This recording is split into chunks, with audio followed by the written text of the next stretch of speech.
Mexico G shit. Homie, all play around, ain't shit. Sweet about the peach, this Atlanta clown. Home of the dealers and the strippers and the clubs, though. Catch you coming out that Magic City with a snub, ho. Lurking in the club on tourists.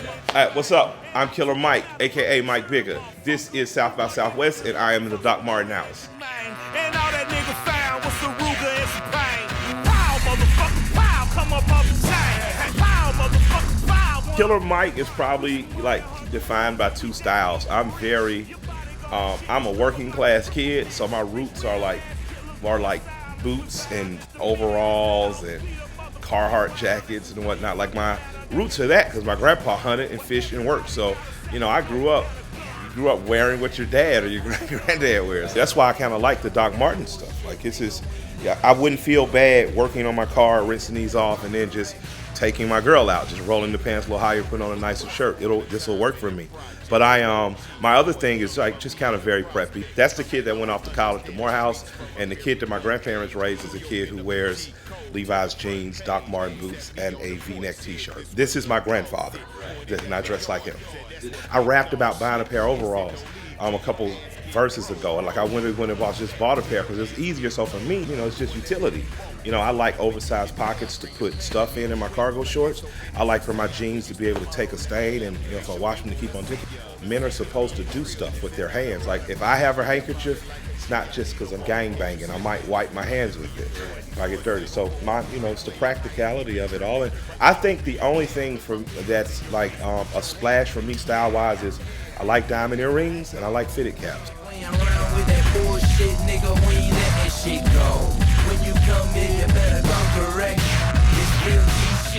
There's a kid down in Atlanta now named Will, Thumbs Up, and he's kind of into similar stuff too, like with the cars and hot rods and stuff, which I like. This is a lifestyle, it kind of fits me, so we're friends.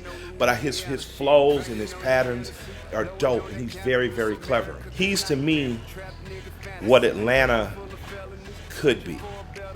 Like, you know, we're great at doing some jingles and getting some memorable records out there that are kind of novelties, but he, to me, is what Outkast and Goody Mob were and are. He is a cornerstone for what the Atlanta style should be progressing toward. I believe that there's certain music that needs to live, and if the people who produce that music aren't producing it, and if the culture around it isn't, meaning geographically, the radius geographically that Outkast was, if the city of Atlanta is not producing that, I believe that energy has to find a vessel to stay relevant, to stay here. And when I hear Kendrick, I just hear these dope-ass mid and late 90s Outkast Atlanta inflections that I don't even know if he's conscious that he's doing, because he might just be a fan that absorbed it. It's like me when people say you give Ice Cube inflections. I obviously know I do, and I validate it by saying, yeah, that's a compliment, but I don't consciously sit down and try to do it. But I feel so influenced by that music, it just comes out. So, you know, for me, I'm happy to have Kendrick, you know, doing that. It pushes you to go forward. So, yeah.